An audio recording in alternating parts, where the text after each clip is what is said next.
Miracy.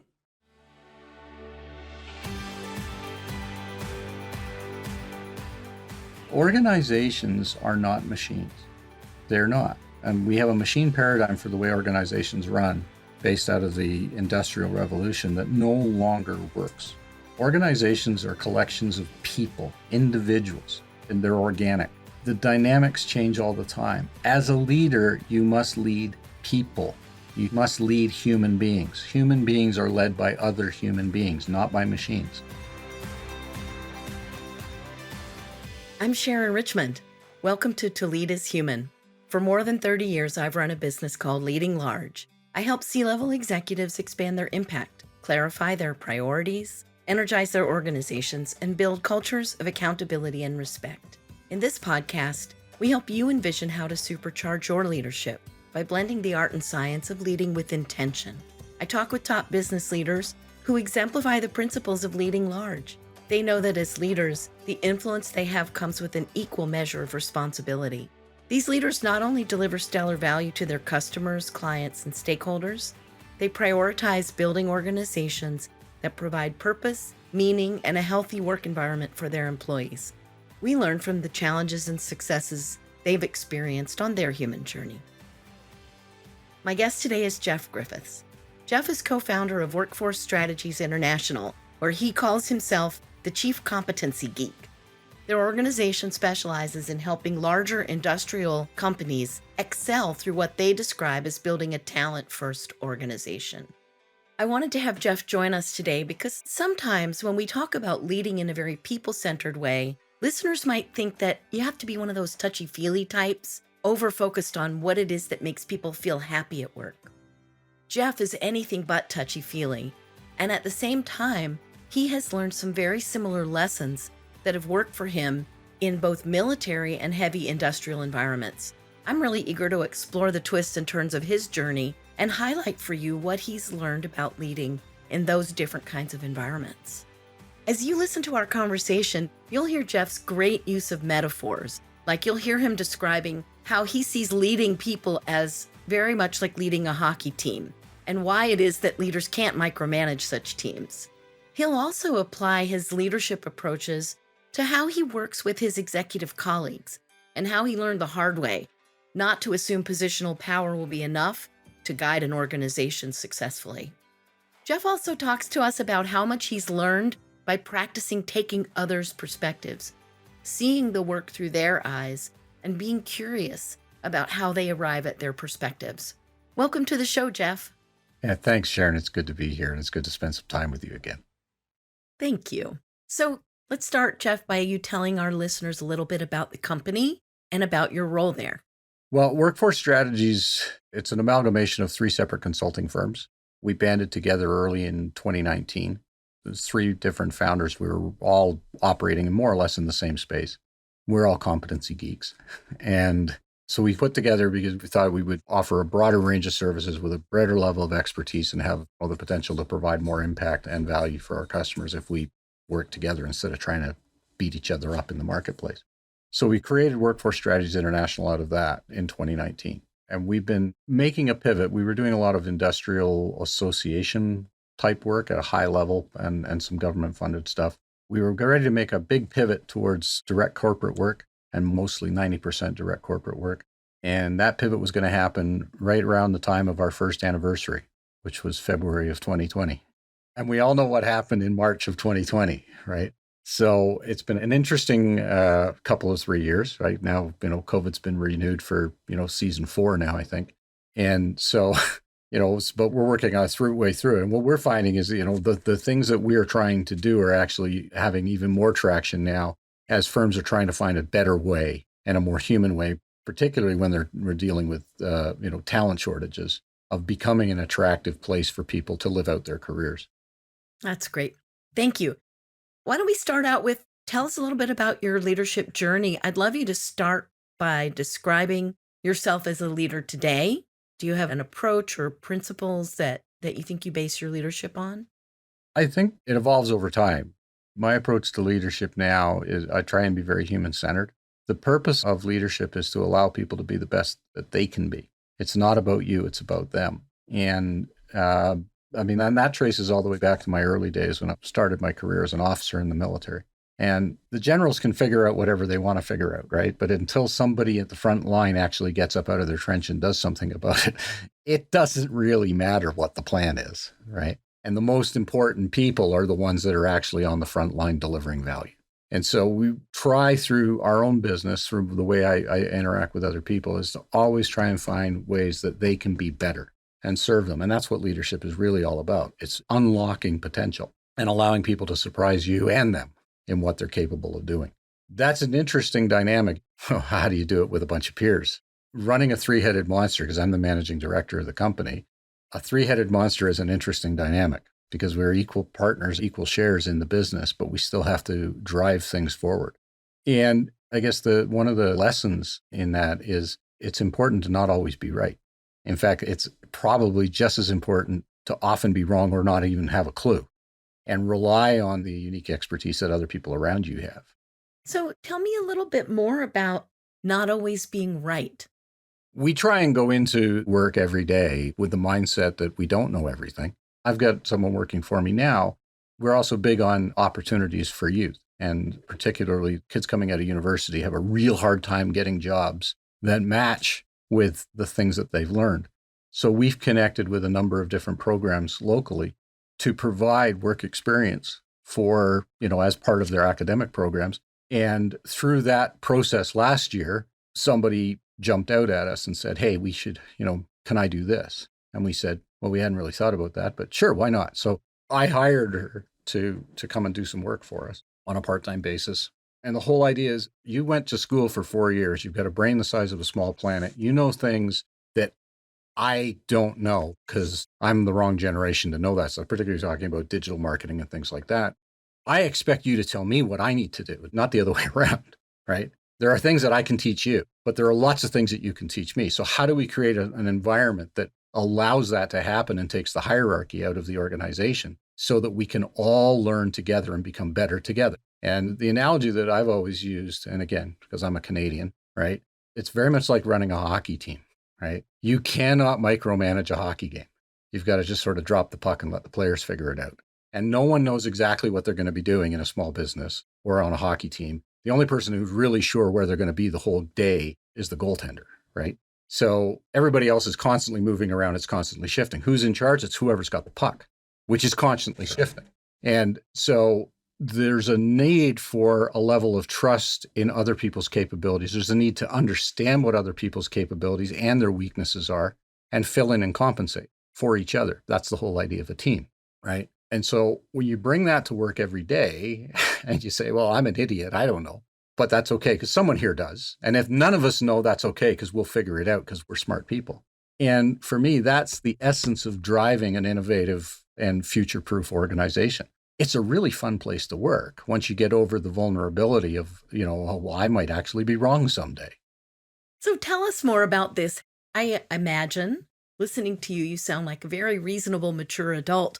I can't imagine that you always had this sage of a perspective about building an organization. So as you reflect over your leadership journey, maybe there were stages or, I don't know, describe for us what that arc has been like for you. Well, I mean, I go back to, the beginning, right? I was born at a very early age. I went through the Canadian military college system, so our version of West Point, for what it matters, right? So you're taught a very hierarchical, top-down approach, very autocratic approach to leadership. And I remember, because we had guest speakers, and there was a particular speaker who came in during, second or third year or whatever. And he was the professor of leadership studies at Sandhurst, the Royal Military Academy at Sandhurst, the Army Academy in the UK. And he had been a captain in the British Army. And he was talking about this approach to leadership, which was different than what we were doing. And we all got a copy of his book, which we never read because we were too busy, right? And off we went about our business. Eventually I graduated, I got commissioned, and now I'm out there in the field. I'm trying to do my job. And things aren't working quite the way that they told me they were going to work in the military school, right? Because human beings are human beings. And And so just to give us a little color, like what did you think was going to happen and what was really happening? well, I mean, when you're trained in that kind of an environment, again, it's very hierarchical. People who are, higher ranks mean smarter people and you do what they tell you to do. And so when I got out into the field, and I was in the Canadian Air Force, and we were working with NORAD, North American Air Defense Command. So I'm a brand new, wet behind the ears young lieutenant. Effectively, I'm in charge, right? And I was paired up with an old technician who, old enough to be my dad, probably, who had forgotten more about doing this than I would ever learn. And his job was to prevent me from getting people killed, right? A good job, something most people would think was worthy Right. of doing. Right. And he was a junior NCO, and I'm an officer. So I'm in charge. But if I was smart, I would ask Eddie what he thought I should be doing right now, because he'd seen it, done it, and he'd been there. And so that was a different, okay, wait a minute, but Eddie's only a corporal and I'm a lieutenant. I should be in charge here. And effectively, I was in charge. What I was responsible for what happened. But if I was smart, I'd lean on the expertise that was all around me, right? There were lots of people around me who were a lot smarter than I was. And so that's the nucleus of it. And I was having troubles working through trying to figure out how to do it. And as I was cleaning out my basement one weekend, I came across that book by a guy named John Adair. And I sat down and I started reading it. And there was this 3 circles leadership model. So, achieve the task, build and maintain the team, develop the individual. And some examples of how to apply that. And it's, that can't work. It's too damn simple. But, I went to work on Monday and I decided, so I'll try it. And it started working. And so I kept doing it. And the whole idea of that is achieve the task is a job, right? I mean, that's why you're there. That's why the organization exists, is to serve a customer, deliver a product, whatever. Build and maintain the team and develop the individual is the primary role of leadership. Is that the more time you spend on that and enhancing the bottom of those 3 circles, the less time you have to worry about what's going to actually happen in terms of achieving the task, because that's their job. And that started that shift for me as, well, no, my job is not to tell them what to do. My job is to make it so that they can do what they already know how to do and give them opportunities to learn how to do even more stuff. So anyway, I was the deputy commander of a mobile radar squadron, and we were deployed onto the southern U.S. border, and we were doing a covert counter-narcotics surveillance mission along the U.S. border. And I went down there, brought everything we owned, because we're Canadians, and we didn't have a whole lot of stuff, and 12 people, right? And after we got after we got things set up, we never had more than 3 people actually out there doing things at any given time. 2.5 months later, they finally replaced us with an American unit who brought 75 people to do the job that we'd been doing with 12. And that, for me, I think, is when it finally struck me, like, how the hell were we able to do so much, so well, for so long with so little? And it was, again, I mentioned the hockey team analogy, right? We had a squadron hockey team, and we played well together, and we punched above our weight, playing against much bigger units with many more people to select the team from. And we got used to this idea of sharing responsibility and sharing leadership and handing the puck around and taking advantage of everybody's skills, not just what was in their job description, but all the other stuff that they could do, and finding ways to give them opportunities to do that and grow. We were able to do amazing things that technically weren't possible. The company that made the radar said it took a 6-man crew 24 hours to put it online under ideal conditions. I did it with 2 technicians at 120-degree heat in 4.5 hours. How is that possible? Well, it's not. Except we did. Except right? It was. And so what made the difference? When you look back? Because we could draw on whole person competency and trust people to use all of their skills, go beyond what your job description is. So we had people who liked fixing cars. We didn't have anybody to fix our generators. But guess what? An engine's an engine. I'm not going to stop you because of your job description. Like, go for it. Surprise me. And, we had lots of that kind of opportunity, mostly at first, at least, because, out of necessity, because we didn't have enough resources of any kind. Eventually, we said, well, this is actually a smart idea. Let's continue to do it, right? And one of the things that I learned in the military was, because you have so much turnover every year, people post out, new people post in. And as an officer, the first thing you do is you sit down with everybody's personnel files who's just come in, and you're looking at, well, where, because everybody's the sum total of everything they've ever done. looking at that, getting a picture of that, how can I best use that new part in this thing that I have to run so that it gives them an opportunity to learn and grow, because you're always trying to prepare someone for the next job, but also I've got a job that has to get done. How do we integrate this? How do we blend this? And so it's part and parcel, and the military is usually pretty good at it, is understanding how to get the most out of people. But then we started turning it into a programmed activity to actually, find out all of the things that people could do. And what I found is if you operate that way as a leader and make a conscious effort to, find out all of the cool stuff that people can do, full, what I refer to as take advantage of the latent skill in your organization. And we create an environment where everybody gets to work like a dog, right? And people look at me and they kind of go, what do you mean work like a dog? And I said, well, if you ever seen a dog work, totally focused, using all of their skills, doing work that they were born to do. And the best reward is they get to come in tomorrow and do it again, right? Wouldn't the world be a better place if we all got to work like a dog, right? And so, and so we went through conscious effort to create an environment where everybody got to work like a dog. And I say it was the hardest job I ever had. I was on that squadron for 4 years. It was the most rewarding, fun, exhausting job I have ever had. And, it was a long time ago, and you can hear how excited and animated I'm getting about it. It was brilliant. I loved it. And I'm trying to apply that same stuff since I got out of the military and finding out that the corporate world does not work that way. Well, and it's particularly interesting to me because you highlighted a lesson that a lot of entrepreneurs don't even realize they know they're going to face it, but they don't know they're going to learn from it. And that is limited resources force us to be more creative about how to get things done. So you didn't have quite enough of the resources that you thought you needed, but what you learned instead is that the resources you had were a whole lot richer than you might have anticipated. So what did you have to change in the way that you were leading your team in order to move from that military, more hierarchical into this, I don't know if it's fair to call it humanistic? I would call it humanistic. I believe the organization should run like an immune system. So the key to success in an organization is excellent people developing excellent processes, not executing excellent processes, because the processes only work until the situation changes, right? And so we built a system in the military and now moving forward to try and create an environment where people can excel. You start by, as a leader, I think, admitting that you don't have the answers, creating an environment where people are allowed to fail and learn, right? Like it was John Maxwell who wrote the book, right? Some days you win, some days you learn. Right?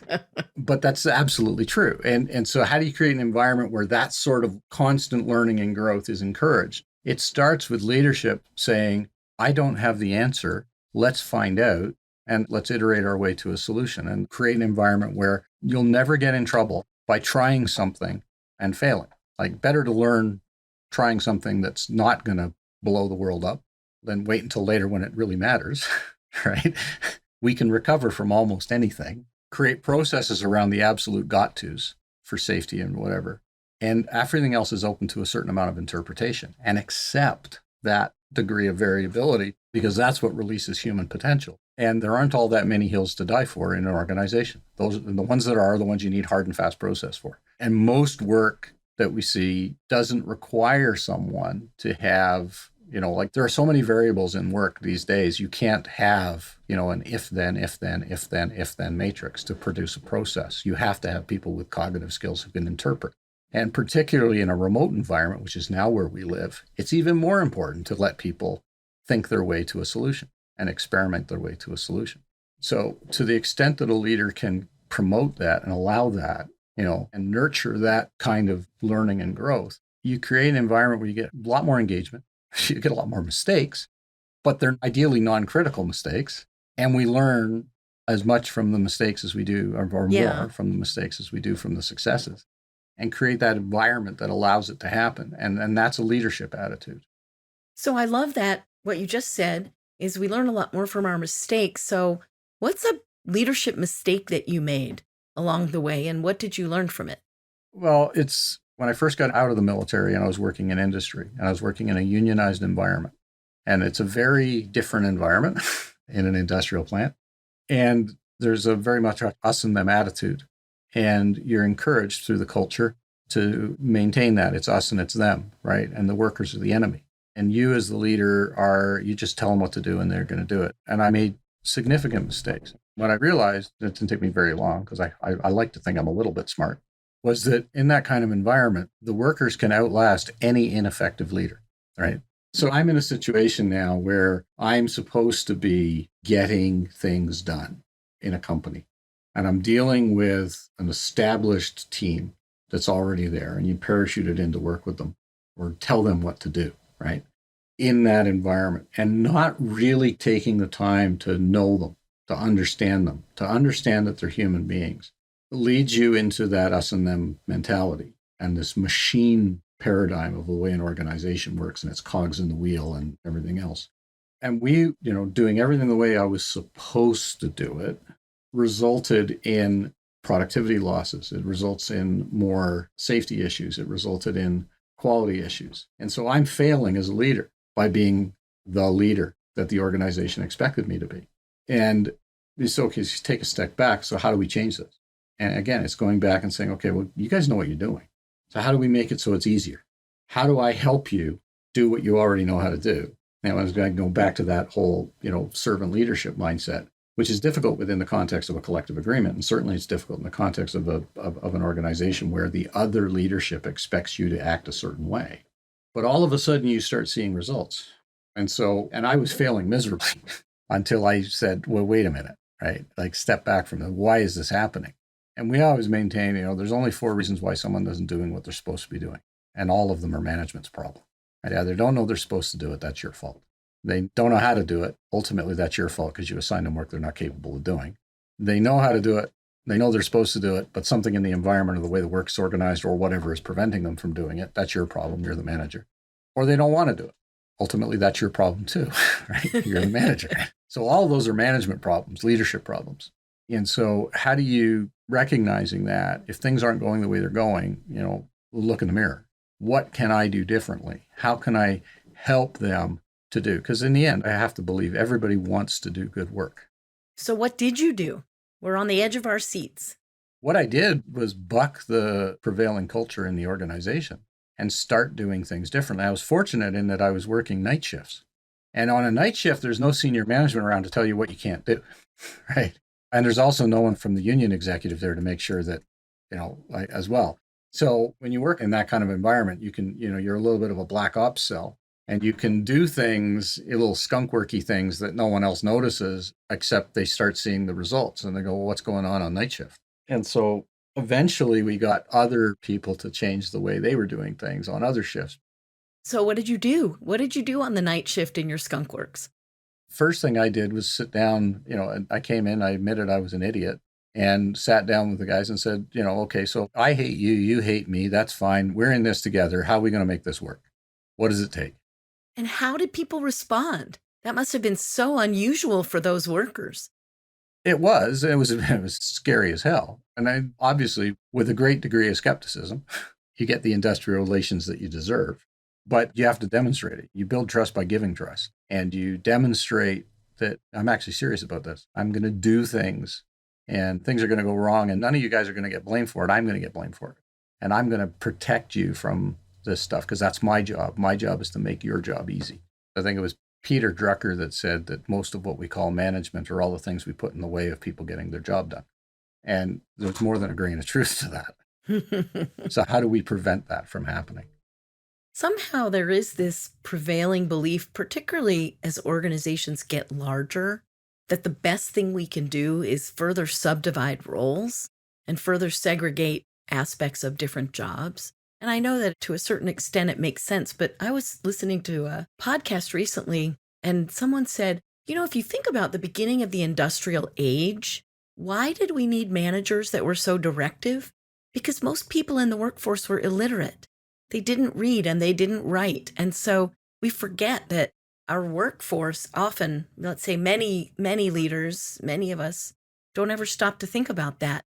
We have a perfectly literate or largely literate workforce, capable, well-schooled, able to learn. somehow we do just take away their humanity piece by piece with the infrastructures that we build.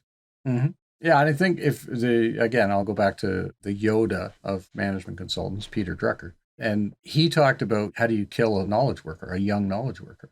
You put them in an environment that's strictly controlled that doesn't give them room to think.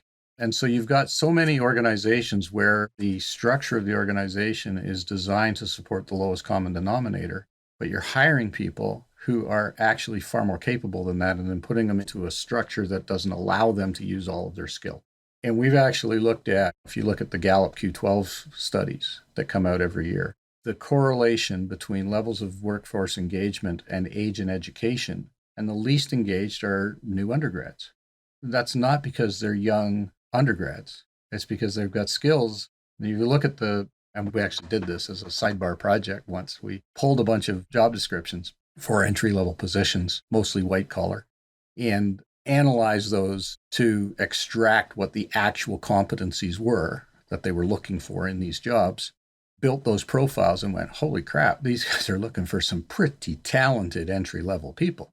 And then we went and looked at what the job environment was in those organizations and found out that they were hiring highly competent people or more competent people, but then putting them into a structure where, because they were new, they were treated as though they didn't have any skill. In all cases, not like obviously there are places where they need to gain skill and experience, but they were put into, and then you work your way up to where we can trust you now. And in many cases, they had more skills than the people who were supervising them. So you got to listen really carefully. You got to be open to it and recognize that there's skills around you. Listen and be vulnerable to it. And I don't have the answers, right? So that the story that you had in that union environment, I think that sounds very eye-opening. I can imagine that was it was a bit of a shock for you, and it was a hard situation, which you turned around. Well, I would say, I used to come home from work and I hated my job, right? I'd cry myself to sleep, not literally, but, because it was really tough. It was stressful, right? It's hard to be hated. It's hard to be hated. What else you were expecting things of yourself in that moment that were unrealistic. What were you expecting? Well, I'd been an officer in the military. I knew how to lead things, not in that kind of an environment. And I was expecting results because I was used to getting them. I was expecting a certain degree of, even though we ran our units a little bit different, I was expecting a certain degree of respect and deference, which wasn't there, right? Because I was just this new guy, right? And we can outlast that guy too. Exactly. So what have you learned about yourself that has helped you change in the ways that you interact with others? I think, I've gone through this, over the last few years, trying to manage this three-headed monster. And I think the biggest thing is recognizing that it's sometimes frustrating. But the biggest thing for me is the step back, that break, and you recognize that they're not doing this just to be difficult. Everybody's driven by their own motivations. Everybody's got their own backstory. And I think for me, it's been taking that step back more often and saying, okay, so where's the common ground here? What are we trying to achieve together, right? And then how do we make that work, right? And it's a business partnership's a lot like a marriage, right? And in some cases, harder to dissolve. And we're in this together. We're in this for the long haul. How do we make this work? And being open, more open to accepting those other points of view and not being as focused as I may have been when it was just me. And so learning to accept that, learning to, anytime there's a challenge, ask, well, why? Why is that challenge there? Because if it was as blindingly obvious to them as it was to me, then this challenge wouldn't exist. So clearly there's other information that I don't have that they have. Let's find out what that is. And being patient enough learning to be patient enough, I guess, to take the time to find that stuff out. And I think a lot of people, a lot of entrepreneurs are used to, well, I've made a decision, let's go. And that works when it's just you most of the time. Well, it works or it doesn't. But... Well, yeah, you'll find out pretty quick, right? But the thing is that there are a few instances, a few things where it's immediate action required and, let's go do what I say. Those instances are actually very, very small. Recognizing that is a big step forward for a leader. That, there are a few of those hills to die for. And then there's everything else, right? And the spring-loaded reaction to, well, we must do it this way because is almost always not the best solution, even though it might be the most expedient. I mean, it's such a good lesson, and it, of course, makes sense. I just am wondering as we're talking, Jeff, is there anything we could have said to 28-year-old Jeff that would have helped him learn something faster? Like, could we offer something that would have, is there anything you can think of? I mean, I'm looking back at 28-year-old Jeff and going, no, you couldn't teach that idiot anything. But I think if someone had said, if future me had stepped back and found past me and said, like, look, dude, get over yourself. Recognize that you have a job to play, a role to play here, but it's not all the roles to play. And those people are just as important, in fact, more important than you are. And learn to, open yourself up to those other opinions and get over yourself. For me, I think that would have been a very useful lesson to learn earlier. And I learned it over time, but it would have been, I'd like to think I would have been open to it if future me had showed up and told me that. Maybe, maybe not. I don't know. Sometimes you just got to learn from the school of hard knocks. I think I read, or maybe you shared a story with me at one time about how it is that you came to view the frontline workers as the most important part of an organization. I wonder if you could share that story. When I was going through basic training as an officer, we went to the training school, and the sergeant who was in charge or in our platoon was a crusty old sergeant who had been a sergeant a few times in his career. And he was in the last 6 months of his career. He had been in the military since the Korean War. And so this is in the early 80s, so 30 plus years. And the last thing they made him do was try and teach us how to be officers. And at the time, I was going to be in the combat arms. And eventually, for whatever reason, I wound up in the Air Force, but I was going to be in the combat arms. So and when we graduated, we did what all good military people do. We went to the mess and we started solving all the world's problems over a few beers. And this sergeant who, he took us all aside, all the guys that were going into the combat arms, because he was an infantry sergeant. And he brought us all aside and said, look, guys, all this stuff, that we've been teaching you, yeah, it's all good stuff, right? But here's the thing you need to recognize.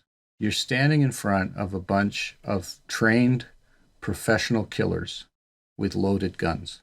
And the only reason that you're still alive is because they feel safer with you than without you. Don't ever forget that. I don't think I've heard that story before, but that's a great story. That's a great story. I mean, I remember it like it was yesterday, and it was like almost 40 years ago now. Right? And that changes you. You realize that's what's at stake, right? We've seen so many other examples where it's the individuals at the front line who drive success. If you run a car plant, it's not the executives that drive value. It's the people who are delivering the product, building the product that your customers are looking for. If you're in a retail environment, it's your frontline customer-facing staff are the most important people. And yet they're the least appreciated, lowest paid, lowest trained, most expendable. I spoke to a guy a few years ago who was a doctor running a trauma center down in Arizona. And they had done lean healthcare and all this other stuff because, in a profit-driven healthcare environment, that matters, right? Throughput matters. Not so much in Canada, but in the States, it's a deal, right? It's a thing. Yeah, it's a thing. So they were looking at where's the bottleneck? How do I get more people through my trauma ward? And when they finished doing the analysis, the answer wasn't, well, we need more doctors. We need more nurses. We need more anesthesiologists. We need more of this. It was janitors. Because if you bleed in my exam room, I can't use it again until it's sterilized. So the bottleneck in throughput in a trauma center was the lowest paid, least appreciated people, and who probably didn't have a sense of their importance in the system. Of course not. That's a little heartbreaking. So that's a good segue. So the title of this podcast is To Lead is Human. And I like to ask each guest, what does that mean to you as a leader? I think, and I go back to my thing about process over, people over process. Organizations are not machines. They're not. And we have a machine paradigm for the way organizations run based out of the Industrial Revolution that no longer works. Organizations are collections of people, individuals, and they're organic. The dynamics change all the time. As a leader, you must lead people. You must lead human beings. Human beings are led by other human beings, not by machines. And to remind yourself of that every single day, what a privilege it is to be in a position to help people be successful. right? And by extension, make our organization successful, because our organization is an organism. It's living, it's breathing, it's changing. It has good days and bad days. That's a very human way of looking at it. And to accept the privilege, the honor of being able to help people be successful. And that's the goal of leadership. That's the joy of leadership. That's the essence of why we become leaders, whether we realize it at the beginning, when we're 23 years old or not. I can't think of a better place to wrap this up. So there's probably nothing more powerful than what you just said. An enormous big thank you to Jeff Griffiths for this conversation today. Jeff, where can listeners find out more about you and the work that you do if they're interested to track you down? You can find me via our website, which is workforcestrat.com, and find out more about what we're doing. We're actually going through some big revamps now and launching some new stuff in the near future, so stay tuned. Great. Thank you so much, Jeff, for joining me today. Anything else you want to say? No, I just thank you for having me. It's been fun. And as you said, we don't get a chance nearly often enough to have these kinds of conversations, and I miss them. Please keep listening as I share some next steps you might take in your leadership journey.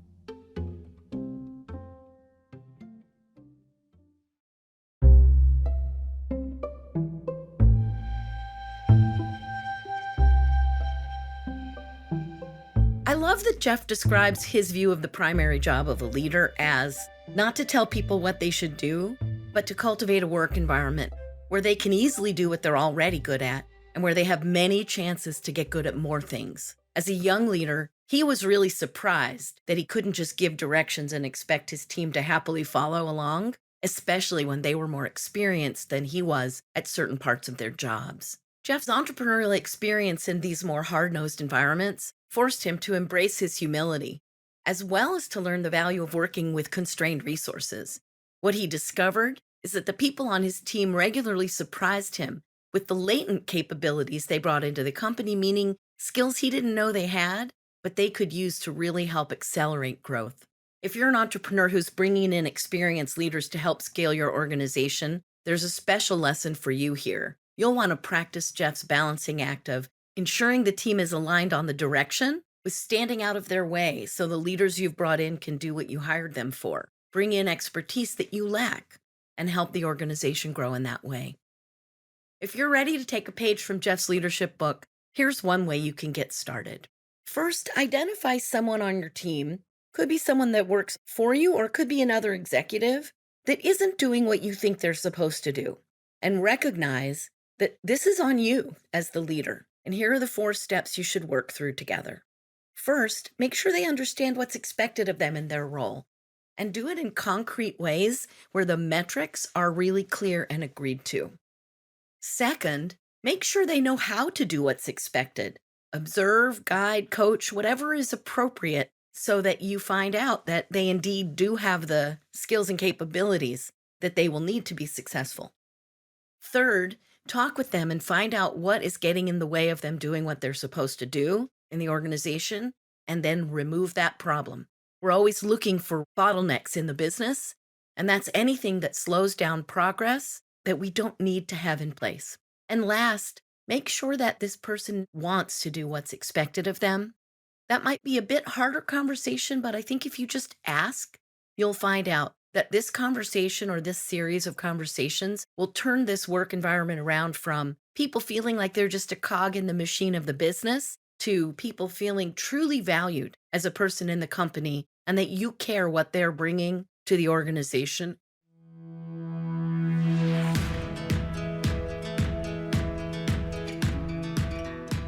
I'm Sharon Richmond, and this has been To Lead is Human. Thanks so much for joining us again today.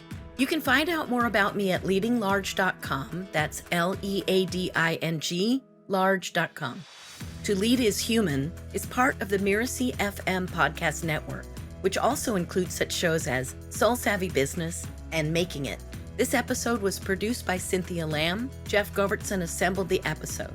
Danny Eny is our executive producer, and post-production was provided by Post Office Sound.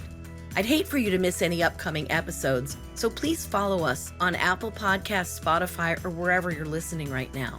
If you like the show and learned something, please leave us a starred review And tell your colleagues about us. It really helps us spread the word about how to better lead as a full human being. Thanks so much for listening, and we'll see you next time on To Lead is Human.